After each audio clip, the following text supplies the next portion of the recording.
Hello. Even tidings, everybody. And welcome to D&D for Dummies. Brought to you by me, a dummy who loves D&D.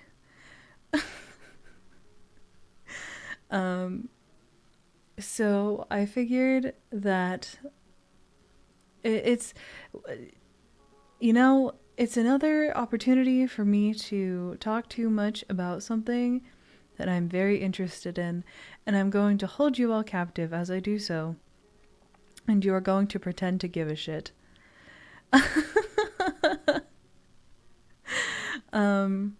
So a little background about this slideshow that I'm going to be giving you today. I did not make it for this stream. I made it back when I was DMing a one-shot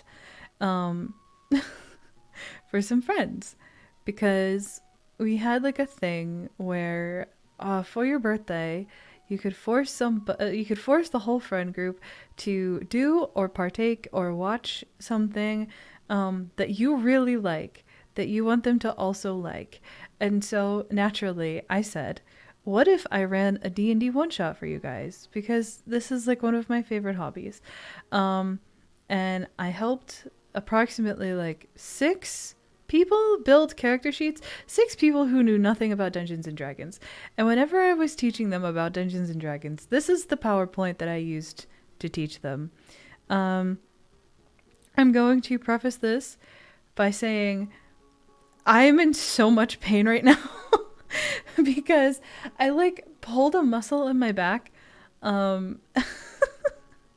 So I like waddled over to my computer chair and sat down and like screamed for a minute.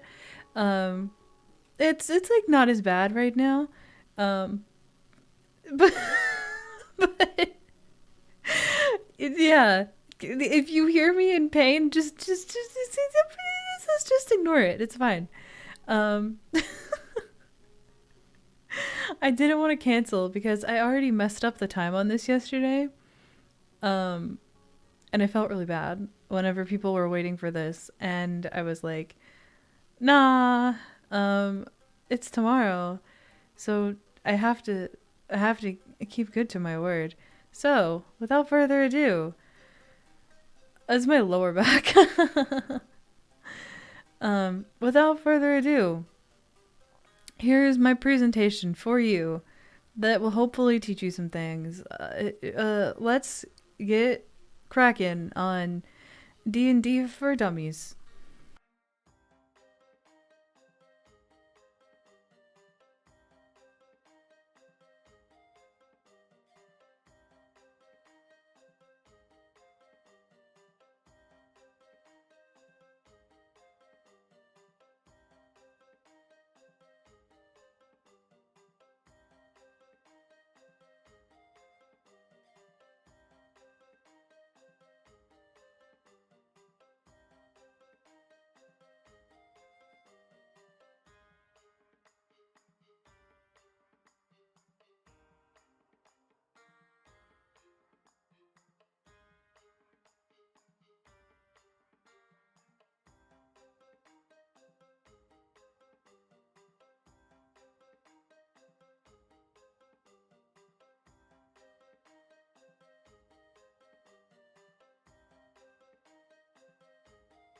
Did I mute myself?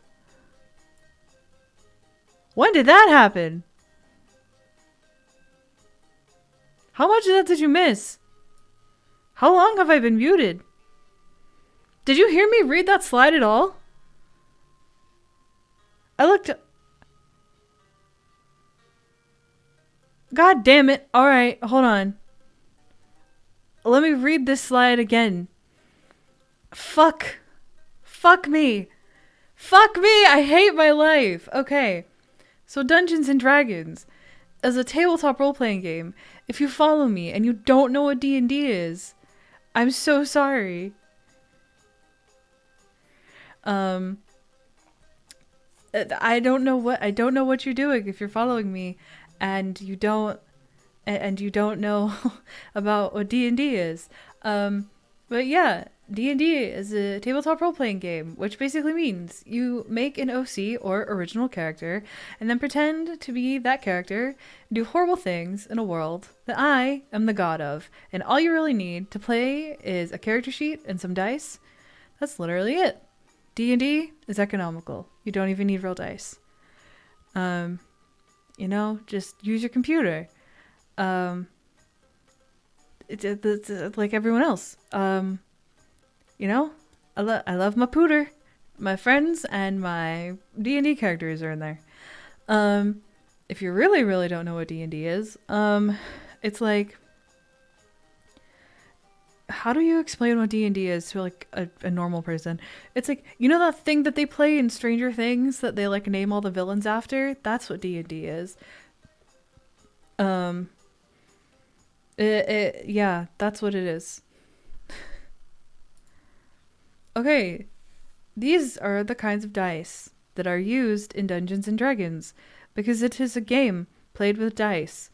You roll dice and things happen, and depending on how you roll those dice and what you get on those dice determines how successful you are at certain things, how much ouchies you do, how much you can affect the world around you. So these are the kinds of dice. The first one is a d20. It has 20 sides. You use it for skill checks, saving throws, and attack rolls. You never use this to determine damage. You will never, ever, ever, ever roll a d20 to determine damage. And if you are, your DM is making something up for some freak shit or some homebrew something or whatever, you never use this for dice usually. This is a d12. It has 12 sides. This is for big, big damage. It's mostly used by barbarians and sometimes spellcasters if it is a big spell.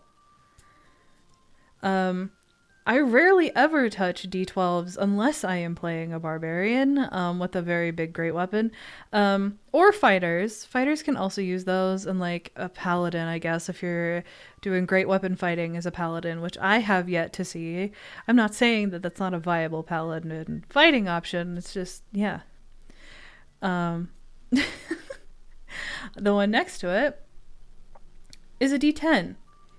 The 0 actually stands for 10. They don't put 10 on the 10-sided die. They put a 0, and it fucks you over. And you look at it, and you're like, what the fuck is going on? Why did I roll a 0? You did not roll a 0. You rolled a 10. Rui-sensei, question. Yes, Stick. What is your question? If it's stupid, I will shame you in front of the class and have you sit in the corner and put on the dunce cap. Which dice taste the best? I would have to say probably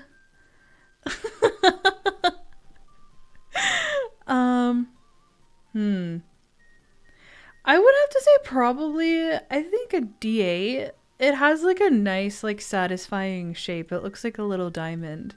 So like it has the best mouthfeel, I think. But yeah, D10 also used for damage. Most primarily for damage.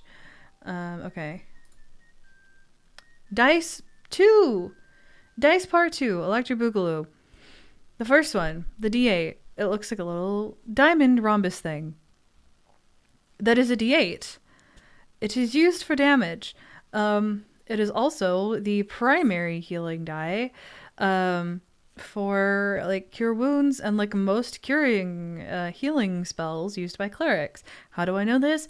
Because I play clerics because clerics and druids, it's like the cure wounds dice. That's like literally what I know it as. Because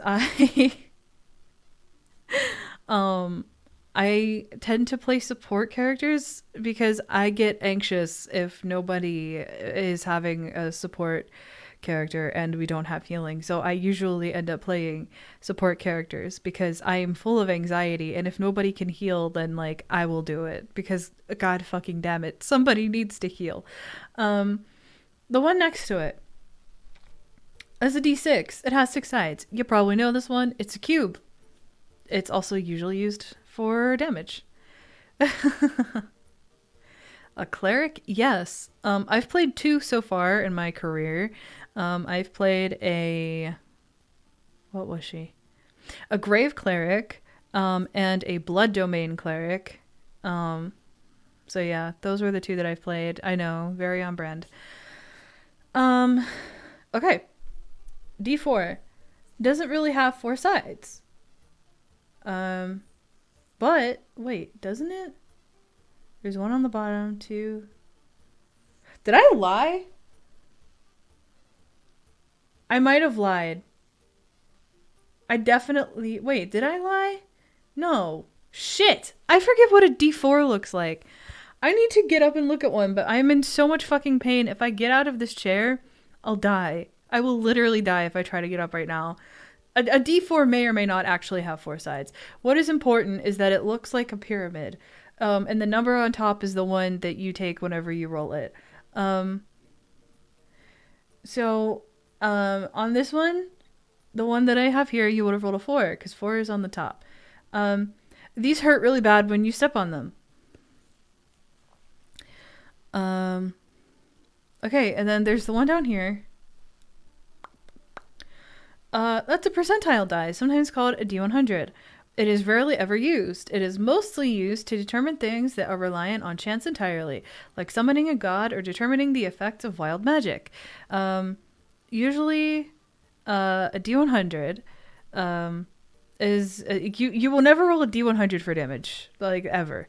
You will never roll a D100 to see how much damage you inflict. Unless, of course, your DM, like, made something up. But typically, D100s are for determining percentiles. And so it's like if you do, like, divine intervention, like, as a cleric, and you have to roll, like, a percentage. Or if you're a wild magic something. A wild magic sorcerer. Fuck me. Hello, welcome to stream.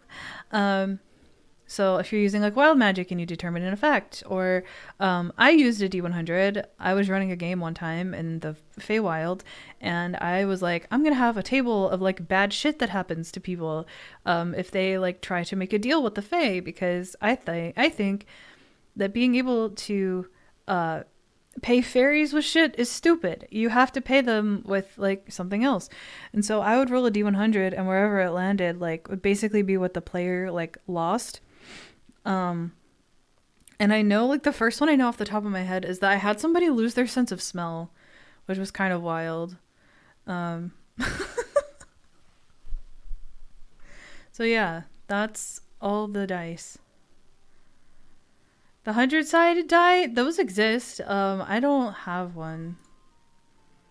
Character sheet. The sheet that I am showing you is for 5th edition because it's the newest edition and also the only one that I really learned, so deal with it. I know that people like to be like, oh, D&D died after 3.5. Shut up. I don't care. Go back to the nursing home, Grandpa. Like, I don't give a shit. We're talking about 5e. You like it or you don't.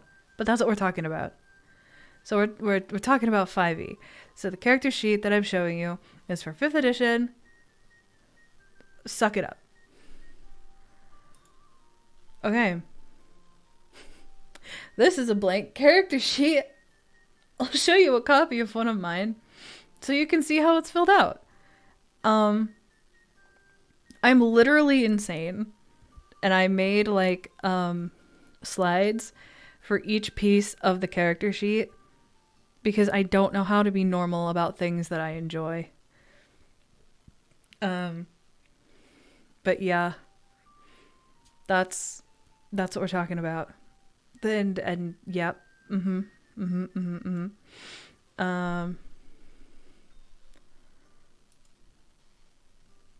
You thought that I would dox myself, but I didn't.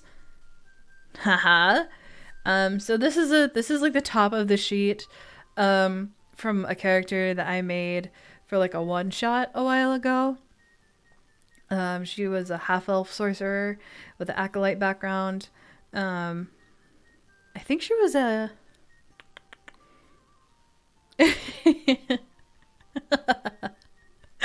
yeah, my real name is a rectangle. I think She was a draconic bloodline sorcerer. Um, so yeah. I'm out since this is giving me a headache from how much mansplaining there is. Oh my. You're so cute when you're confused, sweetheart. Do you need me to run that back for you again? So this is fairly self-explanatory.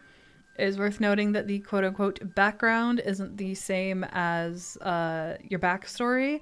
You write the backstory yourself. Your background is sort of an archetype that they fit, that's just used to give them special mechanical skills and abilities. Hello! Welcome to stream. So background, if you're not familiar, it's literally like, it's basically like if you had to put like a label on your character. Um,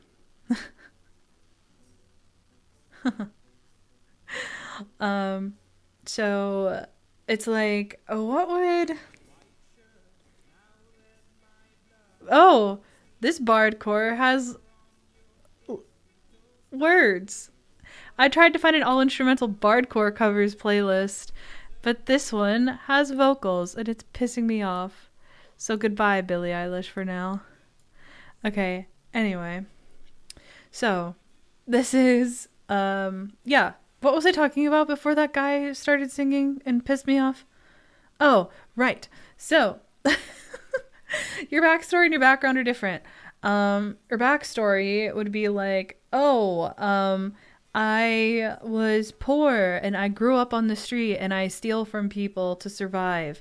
And that would fall under the urchin background. You know, like that kind of thing. Or like, oh, I grew up in the woods and like hunted and gathered and was part of like a druid circle, and then that would be, and it's like I don't ever go near civilization really, and then you would call that like an an outlander background. You know what I'm saying? Like background is just it's the archetype that you fit. So yes. So here I literally pulled apart the character sheet and broke it up into like little bite-sized pieces, and I'm going to like describe what the pieces are. So, these things. These are ability scores. You have 6. The score itself is in the bottom portion of the box, where 12, 15, and 15 are. So like, the score, it's right here. So your score is 12, 15, 15. The numbers above are ability score modifiers. The 1, +2, and +2. These abilities are determined... Jesus, I can read my own writing. These abilities are what determine how good you are at certain skills. Different classes rely more heavily on certain abilities. For example, bards rely on charisma and barbarians rely on strength. These skills will be pointed out in class descriptions, so you really don't have to guess what abilities you need to be strongest in when building your character. To determine an ability score, okay, so there are like different ways to do this.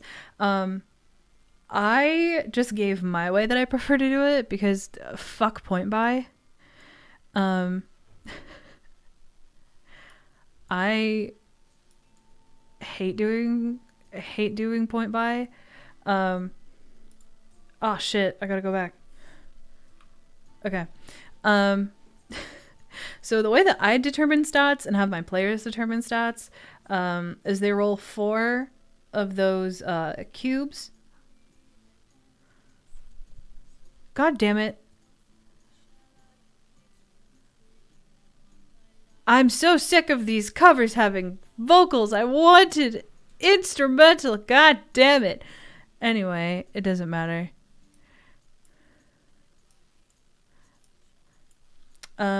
So yeah, you roll 4 of those cubes, and then you drop the lowest number. So for example, I will roll 4 d6 dice, and I get a 2, 4, 5, and 6.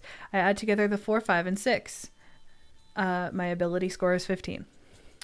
There are ways to do this. The one that I was just cursing out and was like, fuck point buy, I hate point buy, is where it's the one that they use in Baldur's Gate. If you play Baldur's Gate 3, point buy is the one where you start with 27 and then you like distribute the 27 however you want.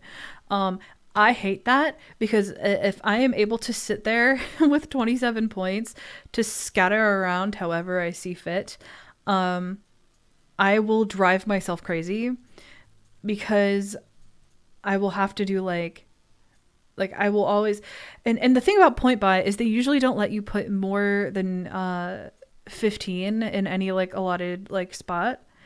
So I would be like, I would make like the one that I need the most a 16, or like as close to 16 as I could get it. And then I would get like, and then I would just stare at things and be like, fuck. Like, because it's, you can't have shit dexterity because that impacts your armor class, and you can't have shit constitution because that impacts how much health you have. So it's like, fuck, those kind of have to be decent. And so anytime that I've done point buy, I've ended up with sheets that have looked like 14, 14, 14. Like, it's so stupid. Or like 12, 12, 12, 10. Like, it's so stupid because I get decision paralysis and I'm like, I can't do it. So I'm a lot better whenever I like roll random numbers and decide where I want to throw those random numbers and prioritize them rather than having to create those numbers myself. And then over here, kind of blocked by me, there is the scale for determining modifiers. So if you have like a 15 score, your modifier is 2. So like if you have a 15 dexterity, and you're rolling for a skill that uses dexterity, then whatever comes up on the d20, you would add 2 to it. It feels like a lot of like math that doesn't like make any sense, but I promise it does. It was so scary when I first started playing. But like, you catch on really fast. Oh, thank you. Thank you so much. Oh, thank you, Lord Grosses, for the $20. That's very sweet of you. What was I saying? Right. Yes. So there's that.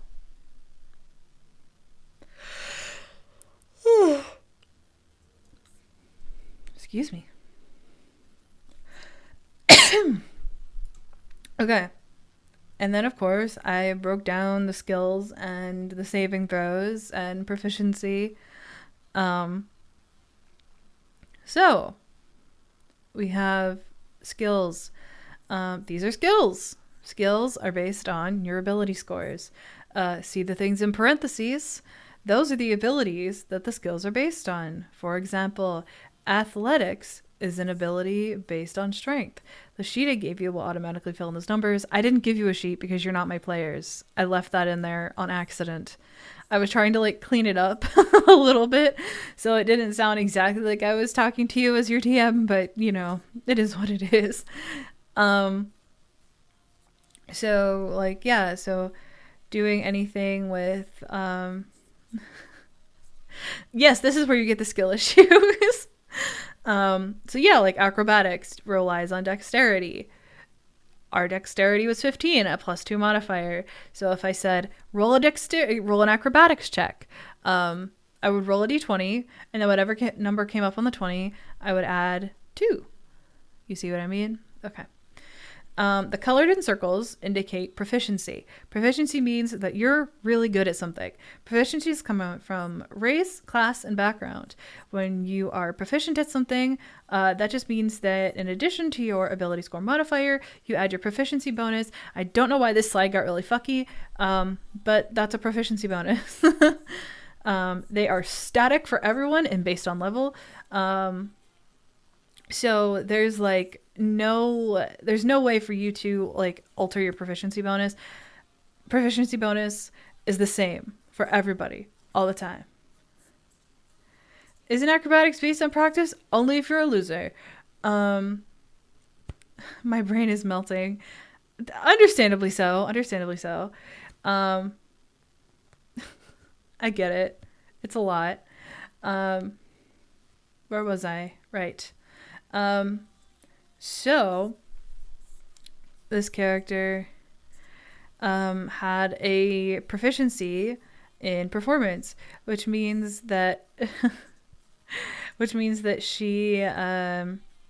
she's really good at performing. So she gets to add that proficiency bonus. So it's a +5 instead of a +3, like intimidation, because intimidation is a charisma skill. She has a high enough charisma that her modifier is +3. So if somebody asked her to do an intimidation check, she would add 3 to it because that's her charisma modifier. Persuasion is also a charisma skill. So it would be +3, but she's really good at it, so she gets to add that extra 2. Saving throws happen when you fuck up or when someone tries to hit you with something that will inflict you with a condition. You have proficiency in 2 of them depending on your class. She was a sorcerer, and they get Constitution and Charisma as their saving throw proficiencies. So she was pretty good on Charisma and Constitution saves. She looks like she was pretty balanced, actually. She wasn't like shit at anything. All right, there's a lot of text happening here. There's a lot. There's a lot of text happening. It's okay. So, armor class. Well, AC means armor class. It's just a fancy way of saying what an enemy has to roll for an attack to hit you. AC is dependent on your dexterity score, as well as the type of armor you have. So to calculate, add 8 plus dexterity modifier plus armor modifier. Armor modifiers are different dependent on the types of armor. Some classes cannot wear armor. It's like a really annoying thing to like have to think about and deal with. So I usually handle it on like a character by character basis. If I'm DMing, and I'll just be like, here's what you can use. What do you want to wear? You know? Hit dice are used for rolling hit points. They are different depending on class. My character here is a squishy little sorcerer, so she only rolls a d6 to determine her hit points. Beefier martial classes get bigger dice. So whenever I'm determining how many hit points this character has, I roll a 6-sided die, and I add her Constitution modifier, which is why your Constitution score shouldn't suck. So for her, I rolled a 6, and then I added her Constitution modifier, which was 3. 6 plus 3 is 9. So here, this is for initiative. It is not innate. It's not innate. It is for initiative, which is what you roll in combat to determine when your turn is. You add this to a d20. It's just your dexterity modifier. That's literally it. Your speed is how far you can move on your turn in combat. It's determined by race. Class may affect it sometimes too. I'm going to go ahead and put the music back on just because I feel like it's like weirdly quiet now. Even if there's vocals, it's fine. Here's a little bit of medieval creep for you. So yeah, your speed, I remember there's a reason wizards don't wear armor or good armor, but I don't remember why. It's just because they're literally not proficient with it. They just like they're not proficient with it. They just can't really. So yeah, your speed is how far you can move. It's determined by race, and class can sometimes affect it too. Your hit points, I already told you about that. You can die in this game. You die by failing death saving throws. When you drop to 0 hit points, you are unconscious. Each turn you are unconscious, you roll a d20. On less than a 10, you fail a save. 3 failed saves means you're dead for real, for real. Yeah. But there are ways to resurrect people if they die, so that's good. Alright, so next, attacks and spellcasting. This is like different depending on everybody, but I did my best to generalize it.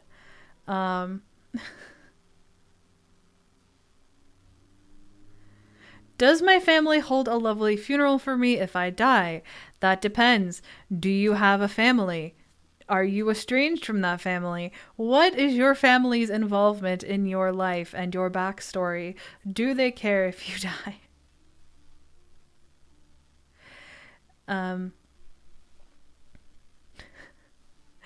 Each weapon does a set amount of dice damage. Daggers do a d4. The additional 2 is my character's dexterity ability modifier. You want to pick weapons complementary to your abilities for this reason. This section, the section is for hitting things. Your class and background will determine the weapons that you have access to and are proficient with. You can use weapons you're not proficient with, but it's gonna suck. You're gonna have like no attack bonus.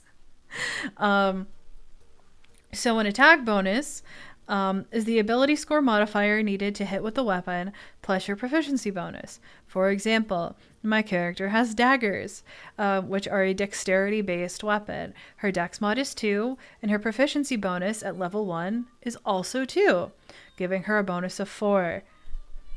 See what I did there? This is why you want to choose weapons that complement your character build. Because she has a 2 dexterity mod and a 2 proficiency bonus because sorcerers are proficient with knives. Let's say that I gave her a greatsword. Her strength modifier is 1. She would be adding 1 to her hits instead, because she is not proficient. Oh my goodness. She's not proficient with greatswords, so she would just be adding a 1. Being proficient with things is important. This chunk, it's literally just inventory for weapons and armor, and if you have a lot of those for any reason. I see you have 2 daggers. Do you do this 2 times? No, 2 is just the amount that I have. So if I were able to attack 2 times on a turn, that would have to be a feature that I had. Like the default is you get 1 attack with a main hand as your action. You can do an offhand attack as a bonus action, but it doesn't get your proficiency bonus, I believe, or it doesn't. No, it doesn't get your damage type added. So it's like instead of a d4 plus 2, it would just be a d4. This probably makes no fucking sense. It makes so much sense to me because this is my interest and I don't shut up about it. But yeah, the 2 there, the short answer, it's just because I have 2 daggers. That's all. I think I break down combat in one of these. Maybe I don't. Maybe I suck and I didn't break down combat in any of these. She knew a lot of languages. Jesus. Draconic, Common, Elvish, Infernal, and Celestial. Because, yeah. Your race, class, and background will give you proficiencies in different languages and toolkits. Mark those here. Your race, class, and background will give you different features and traits that will give you certain skills and unique ways to interact with the world around you. Check those out. So my character here, I was playing, had the acolyte background, which meant that she was born and or raised around or in a church. So her background doing that meant that she had a feature called Shelter of the Faithful. So basically what that meant is if she was ever in like a city or a settlement that had a temple to the god she was raised around, she could find like shelter there, like be put up for the night by other members of the clergy, things like that. So those are usually those you. Oh, excuse me. Those will either come into play a little bit or a lot depending on how like relevant your backstory is to what's happening and how much attention your DM pays to your backstory. I really want alcohol right now. Anyway, yeah, sometimes they're really useful little things to have though. Okay. Spellcasters get a sexy second sheet. Your ability used to cast spells will depend on your class. Bards, sorcerers, and warlocks use charisma. Druids and clerics use wisdom. Wizards use intelligence. You'll want that to be your highest score. Or don't, if you like suffering. Your spell save DC is what enemies need to roll in order to avoid certain effects of certain spells you may cast. This is calculated by adding 8 plus the relevant ability mod plus proficiency. For example, my character's DC is 8 plus her charisma mod of 3 plus her proficiency bonus of 2. Spell attack bonuses are calculated like a weapon attack bonus, except you use your spellcasting ability instead of dex or strength. So I used her charisma plus her proficiency, which is 3 plus 2 is 5. So whenever she rolls to hit... I'm sitting here talking with my hands as if you can like see it. Like if I'm like sitting here like gesturing and like talking with my hands as if that matters, as if you can see it. Anyway, what was I saying? Right. So she's a sorcerer and they use charisma as their casting ability. And so it would be 3, which is her charisma mod, plus 2, which is her proficiency. Boom. Spell attack bonus.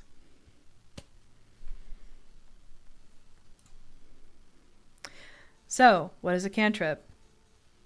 Cantrips are little baby spells you can cast as much as you want for free. They cost you nothing. Other spells need to be cast with spell slots. Spell slots make me shit and fart, and they're different depending on class. So if you play a caster, either read the player's handbook, or this is me being a DM, or see me individually, and I'll help you because there is no way to generally explain this. That is so true. Deadass. Because you have some that are prepared casters and some that are like have like a static set list of spells that they can only change out when they level up. There's no fucking way in the world for me to describe how spellcasting works. Can chill touch be used to cool a beer? If you want your beer to be laced with necrotic energy, absolutely. Chill touch is like a skeletal hand that like reaches out and does necrotic damage. So, like, absolutely. Some spells are so wild that they seem made up real. Yeah, I hate describing how spells work to people. Mostly because there's no way to, like, individually do it, and I would have to sit and explain how every class handles spells, and it's like...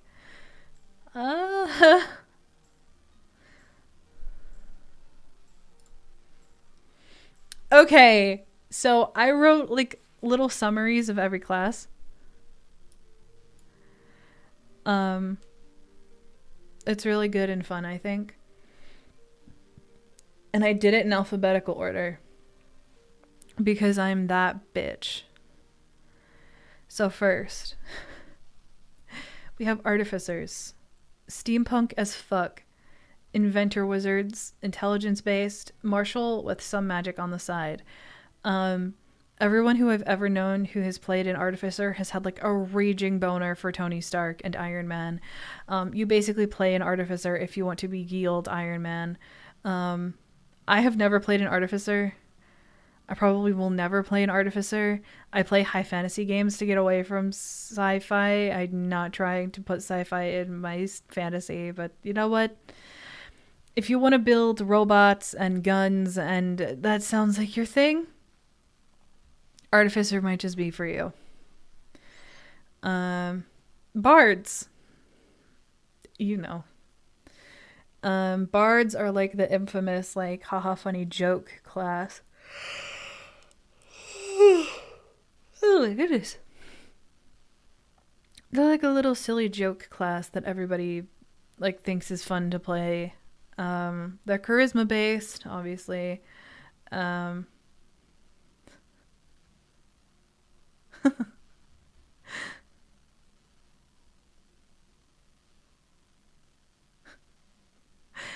Question, why doesn't Rui play Bard? Because yesterday's karaoke was good. Thank you very much. I actually have played a Bard before, and I played her for 3 years.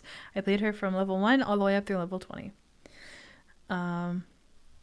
So yeah, they're charisma based. They're a casting class, but they can use weapons. Some of them are better than others with weapons. They also can heal.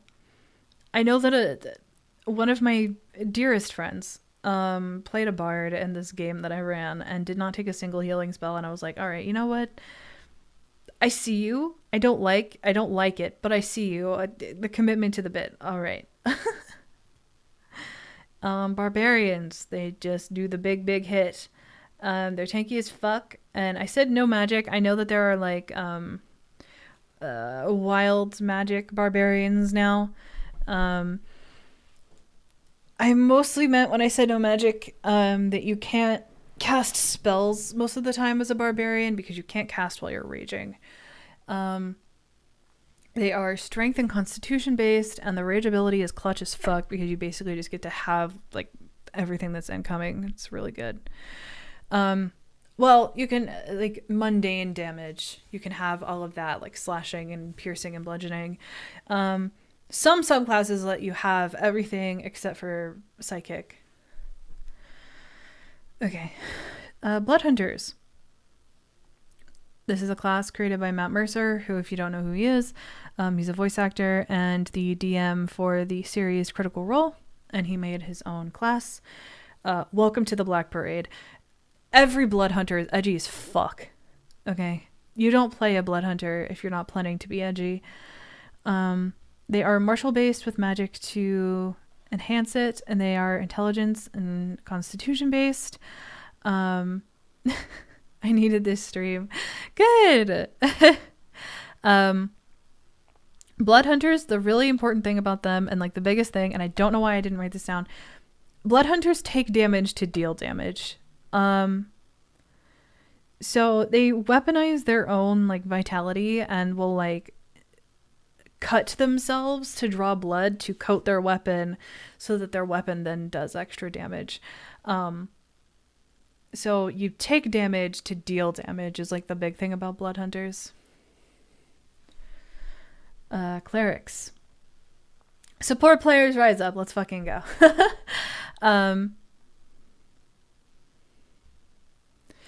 Does a Blood Hunter need to look like they got lost going to Bloodborne? Most of the time. Clerics, right, support. They are primarily support. They're devoted to a deity. Their magic they are magic based with some martial ability. Some cleric domains are more martial friendly than others. I love clerics. Clerics are actually so fun. I always thought that I was never going to play a cleric, and then I did, and I was like, wow, I love this. I put like the healer in quotation marks because typically clerics are the healers, and they are a wisdom-based class. Druids are my favorite. I fucking love druids. Fuck yes.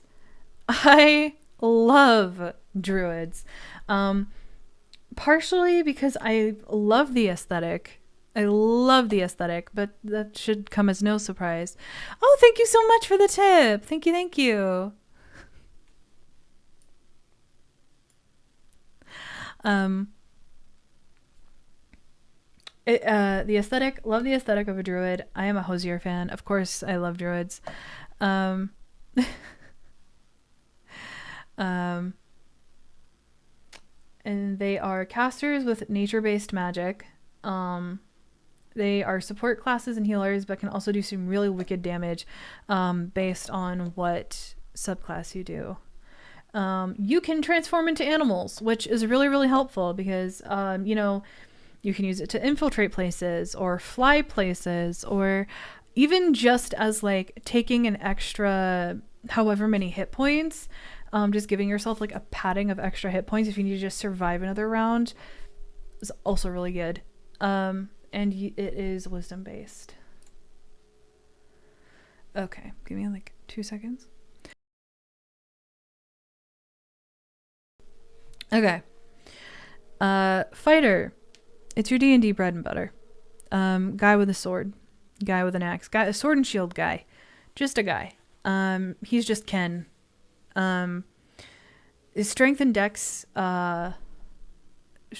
based. I don't know why I put and con. I'm a liar. They're a martial class and a tank. You do a lot of hits. The big thing with fighters is like some of them get like different maneuvers and stuff that they can do extra damage with. All fighters get a really cool thing called action surge, where as a bonus action you can like do your 2 hits and then be like, I would like to do it again, and then you go back and you do 2 more hits because fuck it, why not? Good morning. Next we have monks. You punch things to death. They are dex and wisdom based, and you will be so fast. And you will get very cool monk abilities. Monks can do things like flurry of blows, which is they punch you and then they punch you again and then they punch you again and then they punch you again. Or step of the wind, where they're just really fucking fast. Or at some point they can just catch bullets and arrows and things like that. They're not really magical, but some subclasses are. Oh my god, I forgot. Paladins, my Voltron trauma. Oh god. You're a fighter, but you love God. They are usually seen as virtuous with a code they adhere to called an oath. And your oath determines the type of ability that you have. They're not always virtuous. Sometimes you can be an edgelord paladin that likes to kill things and do death, but just, you know what I mean. They have a moral code. They're martial with a bit of healing and magic ability. The smite ability is kind of delicious. So paladins, their selling point is this thing called divine smite, which is basically like if you hit something, afterwards you can be like, I think I would like to smite it, and then you get to add an extra 2d8 to your damage because fuck it, we ball. Then we have rangers. Rangers are druids, but you hit things with weapons and instead of primarily magic. You're kind of like a survival expert, and you can have an animal companion depending on which subclass you take. So you can have like a cute little pet. Wisdom and dex or strength is usually what you're going to want to prioritize. They are martial and magical, fairly balanced. You do get spells whenever you're a ranger, but you rely a little bit more a little bit more on weapons. Rogues! You're a slippery little shithead. They are dex based primarily. Dex is what you really, really want to have stacked for them. Sneak attack is kind of sexy. Sneak attack is like the whole draw of playing a rogue, because what it does is it builds with your levels. But what sneak attack is if you have somebody in your party who is within melee range of an enemy, if you attack that same enemy, you get to add sneak attack, which means that you are doing like an extra however many d6s to the damage, and it's awful and disgusting and horrible. You also get abilities like Uncanny Dodge, which means if someone tries to hit you, you can use a reaction to be like, actually, I take half of that. Or at higher levels, Evasion, where if you make a successful dexterity saving throw against an area of effect, you simply just do not take any damage at all. They're also really good for things like disarming traps and being stealthy. If you've played Baldur's Gate, if you've watched me play Baldur's Gate, if you heard me talk about playing Baldur's Gate, Astarion's base class is a rogue, and I have never used a single key in that entire fucking game. I have never needed a key because he will just go to any lock and it'll be like, oh, a DC 10 to open it. He'll get like a fucking 32. It's disgusting. Rogues are disgusting. Sorcerers. You're not like other girls. Your magic is from within. They're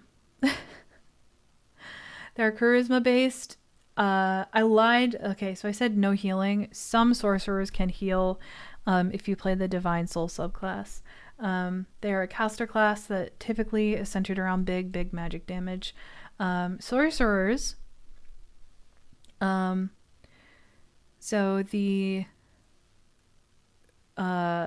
the concept of sorcerers is your magic is just like a part of you. You didn't bargain for it. You didn't pray for it. You didn't study it. Like, you just have it. It is like protagonist energy. Okay. Sorcerers are like, I'm not like other girls. I'm the chosen one. I am like the child of a dragon or so, like some shit like that. That's usually what sorcerers are. The draw of sorcerers is a thing called sorcery points. And sorcery points let you fuck around with magic. So, you know, there's one that lets you target 2 people instead of 1. There's one that lets you extend the range of a spell. There's one that lets you cast a spell faster and takes the time down from an action to a bonus action. So sorcery points are the main draw of sorcerers.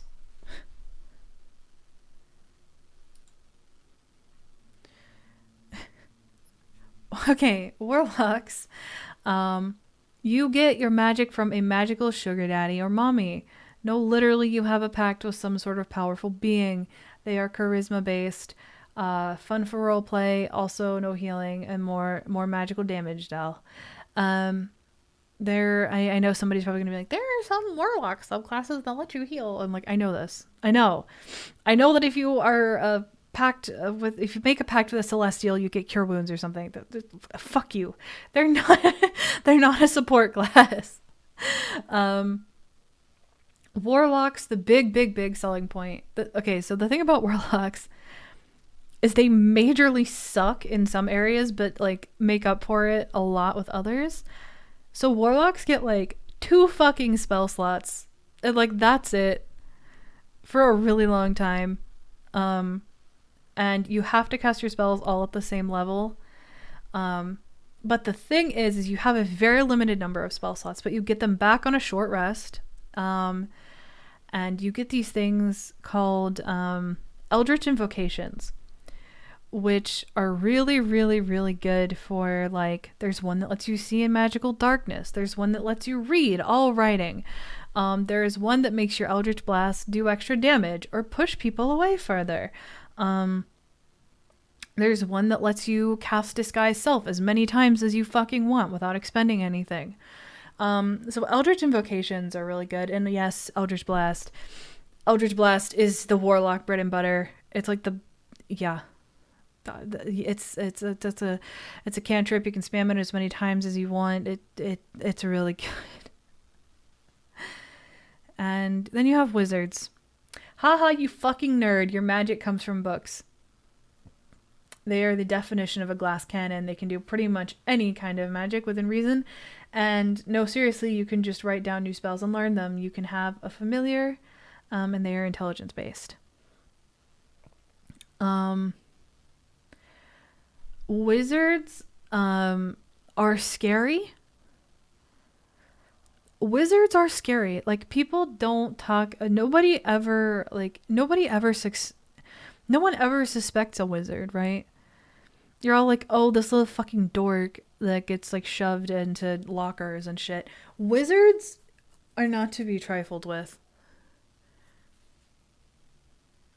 Wizards are not to be fucked with, bro. Wizards do some crazy shit.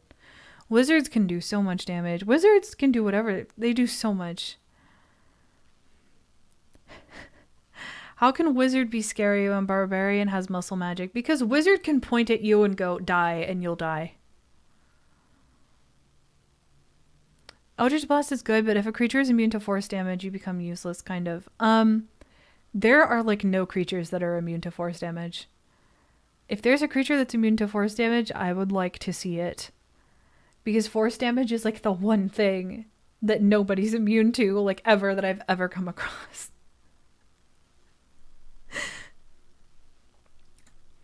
Alignment. This is mostly just used for clerics and paladins to choose gods and stuff and to help you have a better idea of how you act, but I'm not going to hold you to it at gunpoint because it's dumb.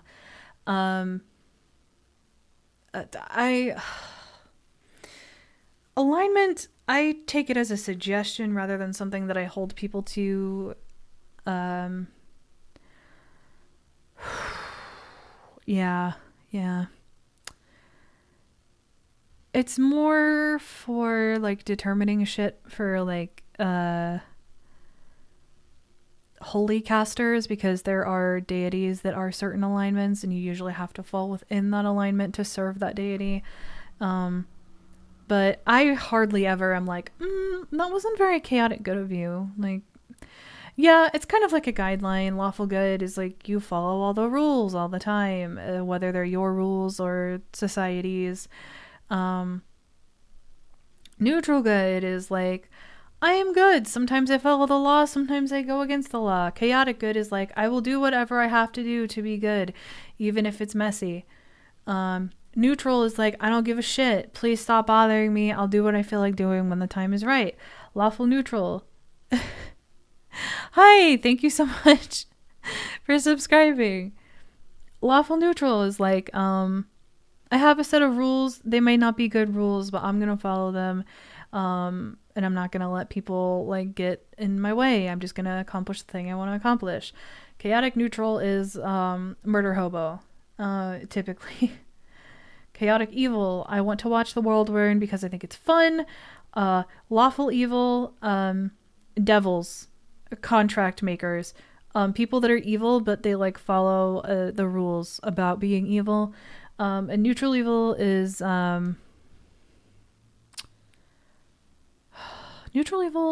like self-serving evil.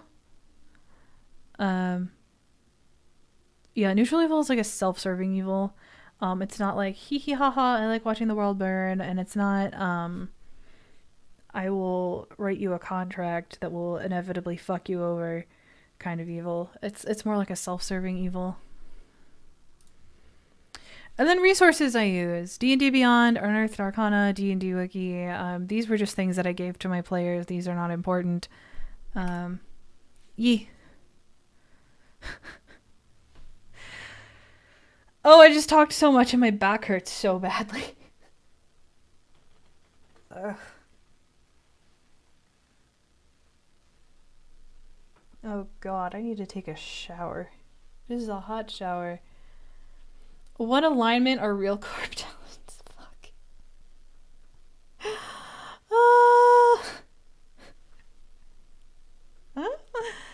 Oh no, dude. I don't know.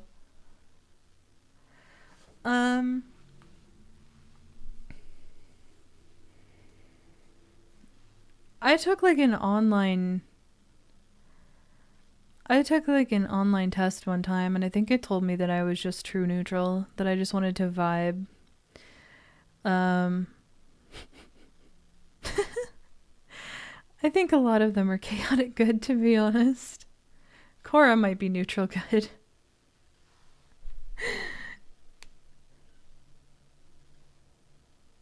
If you have a link to said test, if I find it, I'll put it in my chat. But yeah, thank you for coming to listen to me give my silly little presentation about D&D. I hope you learned something, and if you didn't, I hope you enjoyed hanging out. I would stick around and talk more, but like I am in so much pain right now. I'm gonna go lay down with like a heating pad or something. Oh god. Alright guys, thank you for stopping by and have a wonderful rest of your evening. Good night.